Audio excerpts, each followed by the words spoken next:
Hello, everyone. Welcome to the course of the Intelligent Healthcare and its applications. Today we will introduce the regression and its applications.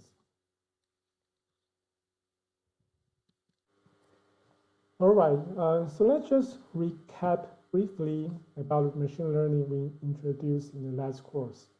So machine learning can be categorized into several areas.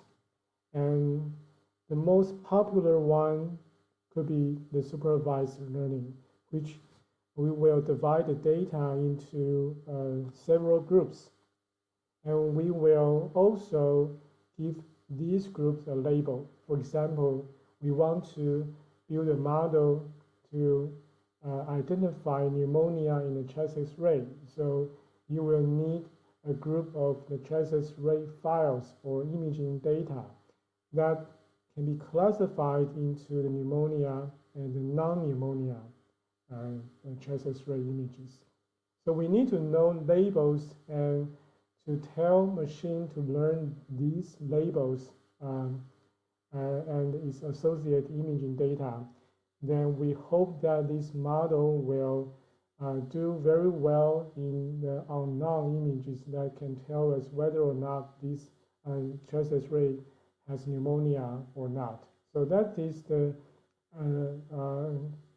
whole point of the supervised learning. And also, sometimes we are not only do classifications, we are doing the regression. For example, we need to know if we can predict something in a continuous manner that based on some data. So that is also a kind of the supervised learning. Another important area is unsupervised learning, which we will want to find some phenotype or subsets in medical data. So for example, you want to find if there is a subtype of diabetes type 2, or you want to find a subtype of depression, subtype of schizophrenia, etc., then unsupervised learning is essentially a data-driven technique. So we don't know the underlying data structures, but hopefully we can classify, we can cluster these data into several groups based on some features. So the whole point of the supervised learning is to identify clusters in unknown data. And of course, we want the machine to improve itself by reinforcement learning. So that is a very hot area in the machine learning right now. But today, we'll just begin with the supervised learning.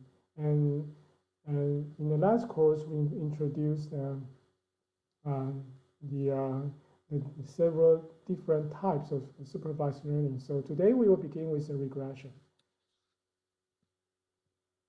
Okay, just give you an overview of the machine learning in different areas. So like I said, the supervised learning can do diagnostic tasks or imaging classifications or identify the fraud detection. For example, the Google email or Yahoo email, that they all have capability to detect the junk email, which is based on some the machine learning techniques.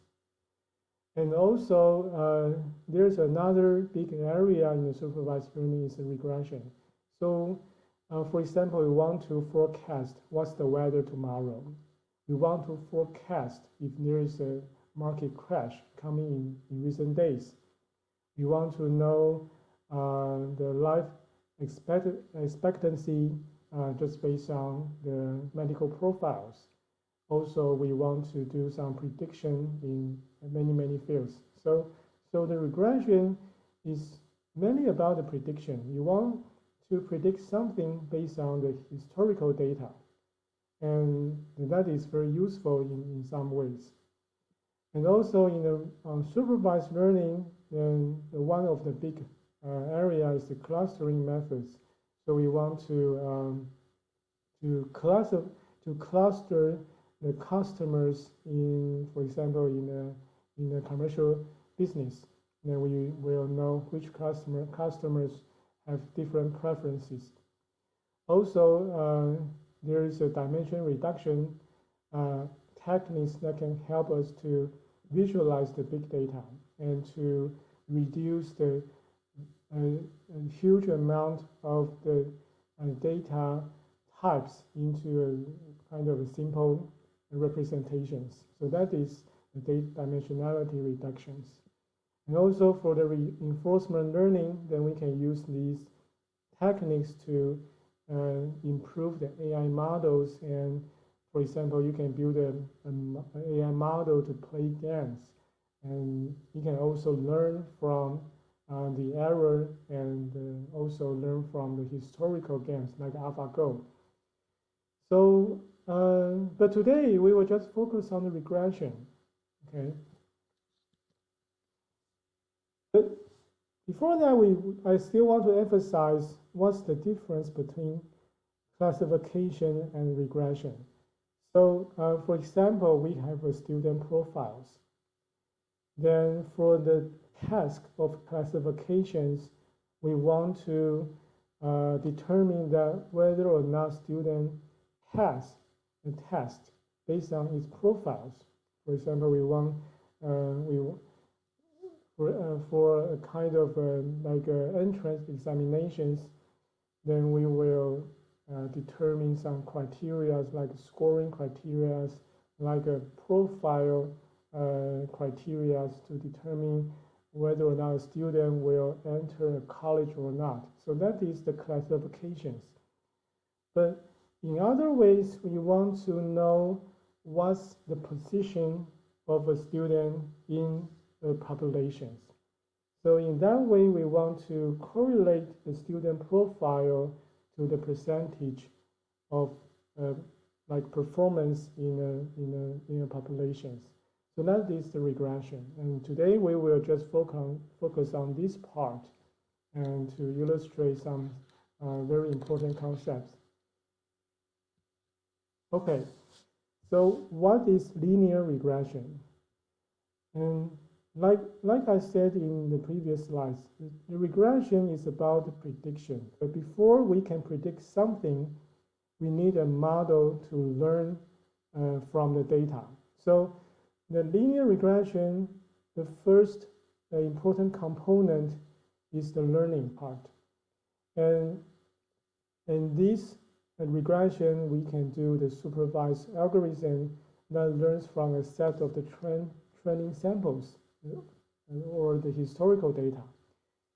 And each training sample may have one or more input values, but only one single output value.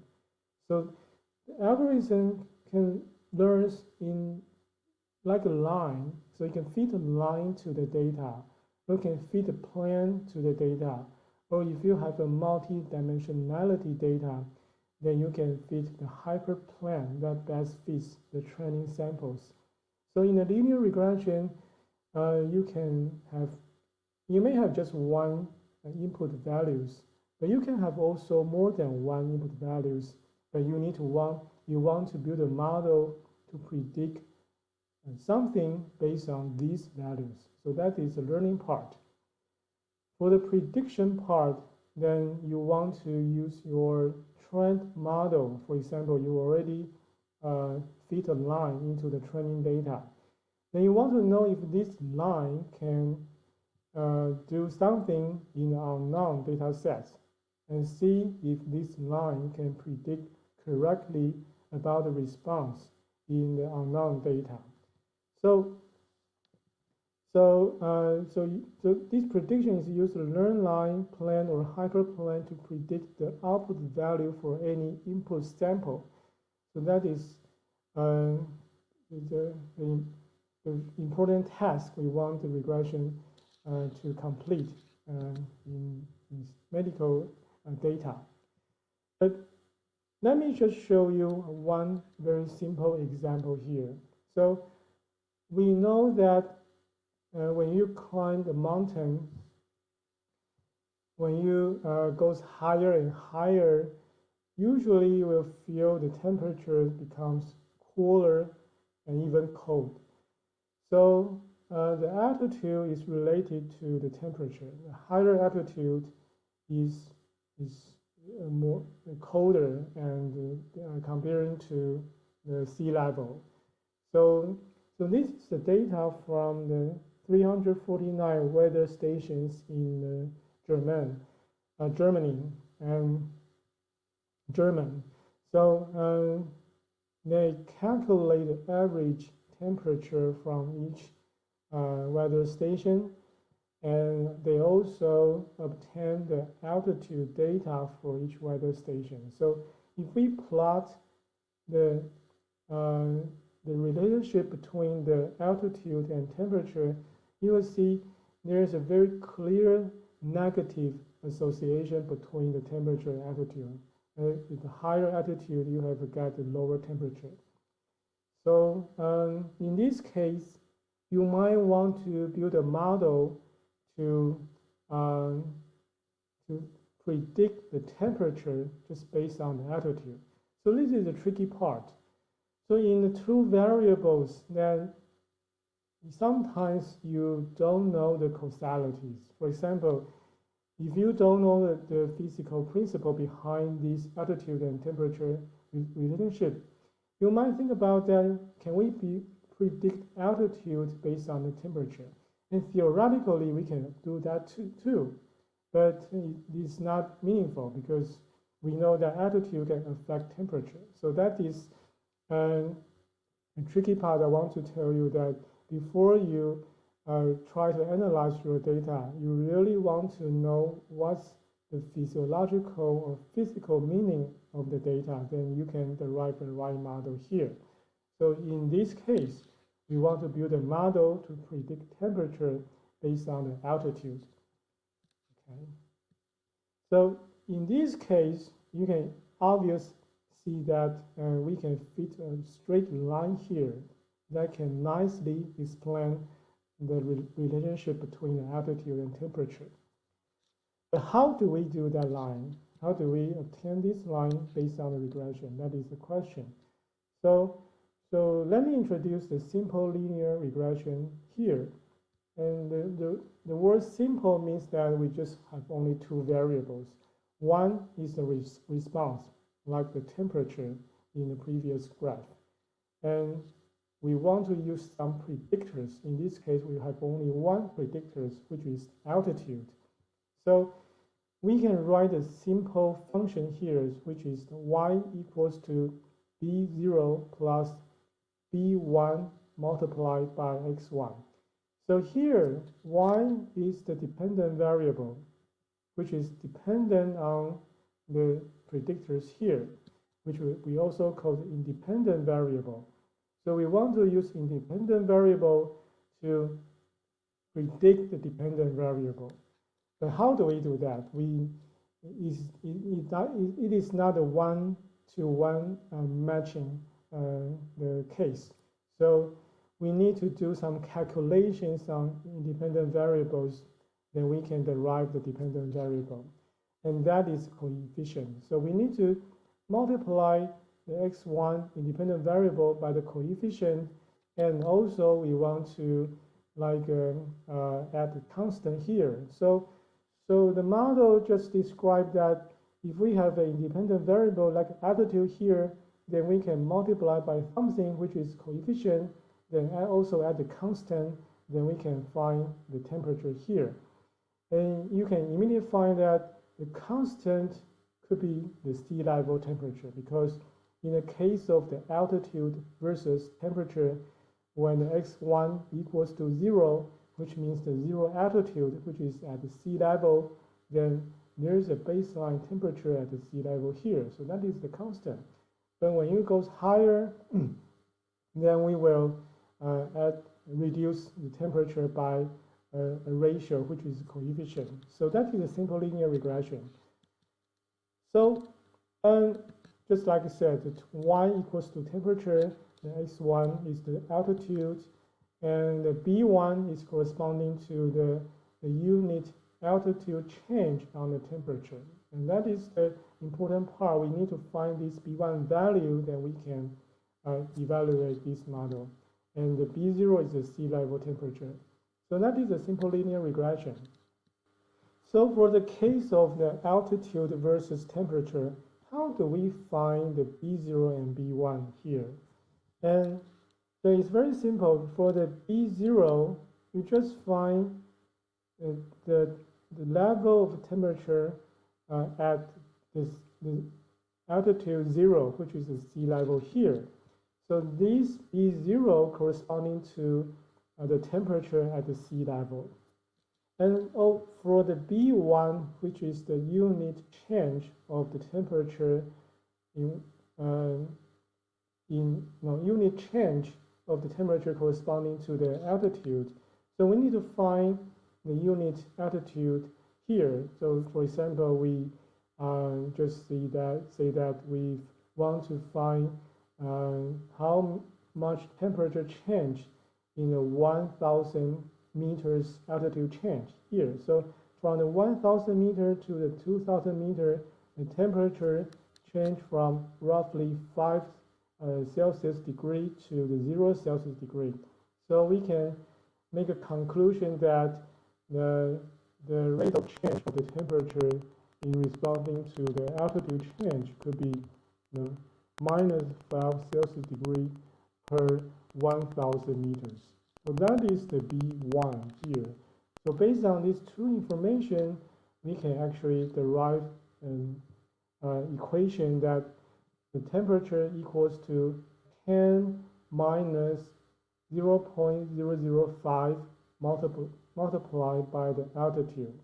So the 10 here is the baseline temperature at the sea level, which is the 10 Celsius degree. But when the altitude goes higher and higher, then it will have some effect on the temperature, and which is the negative correlations. So the sign of this B1 is corresponding to the relationship between the altitude and the temperature. And for example, here they have a negative correlation, so you will naturally see the B1 is to be a negative value too. So that is how we interpret the positive or negative correlation between two variables. You just look at the B values, then you will know what's the relationship between the two variables. Okay. But the next question is that how to find errors. So we know that we can fit a line into this data, but how good is this line? That is the question. So for example here, suppose that this red line is the best fit of the data. Then we can calculate the difference between the actual values and predicted values. For example, this yi, the blue dot here, is the actual data. But for the model, it thinks that for this altitude, the temperature should be around the 2 Celsius degree. But in this altitude, the actual temperature is the 4 Celsius degree. So there is an error between the actual temperature and predicted temperature. And we just measure the difference between them, then we can evaluate the fitness or error of this model. So that is the important part, because we don't want a model just have a large error. We want to find a model that can have a smallest error. So that is the critical concept of the linear regression. So how to define error is a question. Then in this case, we know that the difference between actual value and prediction is the error. But we want to consider all errors in every data points. So it's very intuitively we can just to square the difference between actual and prediction, and to sum all these square values and to find and to define the overall errors. So this is the square errors. We can measure the error of this model. Then we can, this is also called ordinary least square, because we want to find a line that can have a minimum value of this summation. So the linear regression is a process that to find that the line that can have a minimum errors in this two variable relationship. So that is an important step to find the line. Okay, so for example here, if we have a model line here, you can imagine that the error could be very large, because almost every data point has a large difference between the actual values and predicted values. And likewise, if you have a model line here, then you will also have a very large error, because there's a large difference between the actual and prediction value. And also, if you just put the wrong slope of the line, then in some case, it may have the small errors, but for the other data points, it has a large errors. So this is also not a good model. And only if you have a right slope and a right constant, then you will have a good model here. So we can use this square matrix to evaluate the fitness of the model. Okay, so so the simple linear regression is really a technique to find the best fitted line. But how about if we have the multiple input values? For example, if you want to evaluate the age just based on the brain matrix, you might have several, or not just several. You may have lots of the brain matrix from the different brain regions.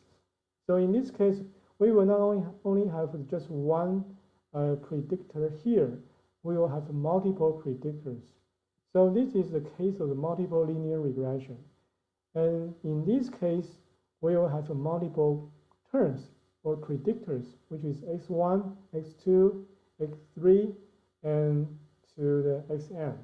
And for each predictors, it will be associated with a coefficient values, which is the b1, b2, b3 till the bn. And the b0 is still the constant. So very similarly, we also want to evaluate the errors in the multiple linear regression. So we can also find the prediction and the difference between predictions and actual value here. Then we will know whether or not the model performs good or well or not. But there are some assumptions of the linear regression, because when I talk about the linear, then we actually assume that the relationship between variables are linear. So they have a linearity assumption of the linear regression. If two variables, their relationship is non-linear, then the linear regression will never doing well in the predictions. And also there are other assumptions here. For example, the homoscedasticity or multivariate normality or independence of errors or lack of multicollinearity. I think the most important here is the multicollinearity, because in the case of the multiple regressions, if you have two variables that are correlated with each other, then definitely you will affect the judgment of the coefficient. So you really want a model that can have independency between different predictors. And if you find that two or more variables are correlate with each other, and that is a problem. And you want to remove some of them to reduce the problems of the multicollinearity. And somehow we also want the data to have a normal distributions, because if different predictors have different distributions, that will also affect the ability of multiple regression to have a low errors. So these are important assumptions. Also, sometimes it's also the important requirement for the linear regression. But for now, we just try to think about how to build multiple regression models here. So in contrast to the simple linear regression, in the case of multiple regression, then we have multiple variables. And for each variables, we want to know that whether or not this is important. And also, the point is that not every variables are important here. So if you just put garbage into the model, then you have a garbage out. So that is the important part, because we know that in the regression, in the multiple regression, not every variables are equally important. Then we need to decide a way to determine whether or not we should keep this variable here in the model. So that is one critical concept that we need to know in the multiple regression, in contrast to the simple linear regression. So for the statistical science, they have developed several methods to deal with this issue. So for example, just like I said in the previous slide, you can always throw all variables into a regression model, but in this case, you might just throw garbage into the models and you will get garbage out. So we need to find some criteria to remove or keep the variables. And there are different methods. For example, there's a backward elimination methods or forward selection methods. And also you can do it by directional elimination. And if you combine these three, then you have a stepwise methods. So that is the variable selection methods that are commonly used in the regression model. For example here, for the case of the backward elimination, then the first things you need to build a model for the all variables. Then you want to find a variable that can stay in the model. So we will set the significance level here, for example, which is the p-value equals to 0.05. Then when we have the model with the all possible predictors, then we need to find the predictor with the highest p-value, which means that that predictor is the least significant in the model. So if the p-value is above the threshold, which is 0.05 here, then we will remove that predictors. And that is the elimination process. And the word backward means that you will start with all variables, then you will remove the variables one by one until that you find all variables are significant. Then that is the model we want. So this is the iteration process. We try to eliminate the variables one by one until everyone is significant. So this is a way that we throw out the garbage variables. And of course, you can also start with zero variables. For example, you can just find one variable that is with the lowest p-values in the model. And you will just keep these models and repeat the process here. So you will start with just one variable, but that variable is with the highest significance, which is the lowest p-values compared to the other variables. And we just keep this variable and find the other one. So in these forward selections, we will always consider the predictors with the lowest p-value, which is the most significant one in the model. So this is a totally different direction comparing to the backward selection. So the forward and backward is a commonly used variable selection in a regression model. And of course, there are some different methods, for example, the stepwise method. So you can also do the forward and backward elimination to ensure that the current model has the best fit, the best selection of the variables, and it will be very stable. But usually we will find that the forward selections is equally performing well comparing to the stepwise model. So I would suggest that you would just try forward selection first. Then it's very simple, and usually the model can work well.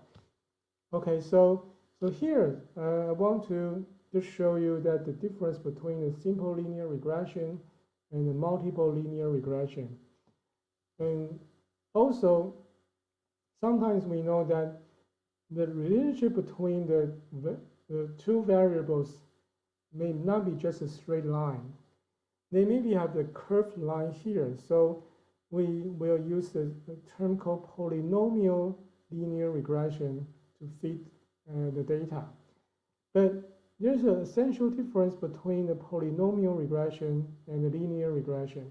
But why I still use the word linear here? So the term linear is not just referred to the straight line model. Actually, the linear here refers to the linear combination of different variables.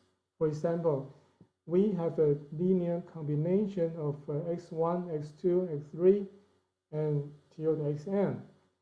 In the polynomial linear regression, we will have the combination between the x1, then squared of the x1, and the power of the 3 of the x1, and until the higher order terms. So the linear here is really the linear combination, not just the linear straight line. So just want you to know that when you talk about a linear regression, you actually think about the linear combinations, but not only the straight line here. Okay, so for example, in this data, then you have a nonlinear or not straight line relationship between the x and y. So of course, you can visually identify that the straight line here does not work. You need to fit the polynomial line here to fit this data. So that is the difference between the polynomial and the simple linear regression. Okay, in the field of the regression, the statistician, they already developed some advanced technique to deal with the nonlinear relationship between the variables. So for example, the support vector regression is trying to find a line that can separate the two groups here. For example, in this case, it is also comparable to the simple linear regression. But you can imagine that in the high dimensional data, then it is a very difficult job to find a plan just separate the different groups. So you need to find a way to find a curved dividing line here, not just a straight line. Then this curved dividing line can help us to separate two groups. So in the support vector regression or support vector machine, then we will find this curved plane or line or hyperplane that can best separate several groups of the data. But also in media, you can find a problem here. So if we have a curved line here to separate data, it also increases the risk of the overfitting. For example, you will find a very nice curve that can separate the groups in the training data, but that line may not work in the testing data. So that is, we need to be careful about the support vector regression or support vector machine in the real world. And of course, there are many applications of regression in the medical field research. For example, it's very simple that we all know that the old age will increase the blood pressure level and the older people usually have a higher blood pressure. Then there's a very nice correlation between the age and the systolic blood pressure in a study many years ago. Then you will find that in this case, you can just fit a line here and you can write an equation that the systolic blood pressure equals to 81.54 plus 1.222 multiplied by age. So that is a nice model can help us to determine if a patient have a high blood pressure. But in many cases of the medical research, then we want to find this very simple relationship, but usually it's very challenging, and we often find that the relationship is not linear. So although the linear regression is very important, but just keep in mind that in many cases in the medical research, the relationship between two variables are usually nonlinear. But so we need to find a right model to explain our data. And also, I want to talk about what's the difference between the correlation and the coefficient. So you might already get intuition that these coefficient values has the same meaning as the correlation, because when you have a negative correlations, then you will always have the negative coefficient value here in the case of the simple linear regression. That might not be the case in the multiple linear regression, but in the case of the simple linear regression, when you examine the relationship between two variables, the correlations, the signs of correlation is always equal to the signs of the coefficient in the regression model. And also the slope of this coefficient is also somehow proportional to the level of the correlation here. So when you have a very good correlation, usually then you will have a very clearly defined slope here. So the slope, the size of the slope and the correlation usually they are comparable to each other. So there is an equation that can help us to transform the coefficient to these correlation values. But just don't get mixed up, because the correlation is a measure to describe the relationship between the two variables and the goodness of the relationship between two variables. But the regression in the coefficient is to describe how the change of the response in the unit change of the predictors. So that is the difference between correlation and coefficient. But in the statistical model, you can always convert one from each others. Okay. So let's give a summary of the regression methods. The regression is widely used in the medical research. and it is easily implemented in many cases. And of course, it has a very good interpretability because once you have a regression model, you can judge the contribution of the predictors based on its coefficient. If a predictor has a very large coefficient, then you will derive a conclusion that this predictor has a large contribution to or large effect on the response. Then for many variables, will find the contributability of each variable just based on the coefficient.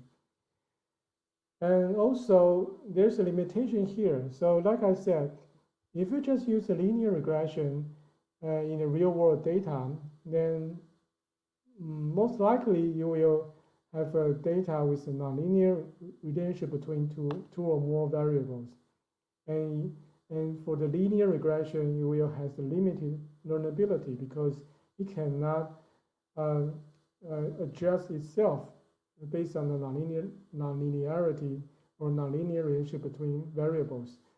So in the case of regression, there are already developed some nonlinear methods to adjust these issues, but you can try to find some literature to talk about this. But in general, the regression model, it has a good interpretability, but has a limited learnability compared to the deep learning model or neural network, which we will introduce in a later course. So that's for now for the lecture part. And in the next course, we will try to illustrate a real example and how do we fit a regression model using MATLAB. So just take a rest, and so we will move forward to the workshop.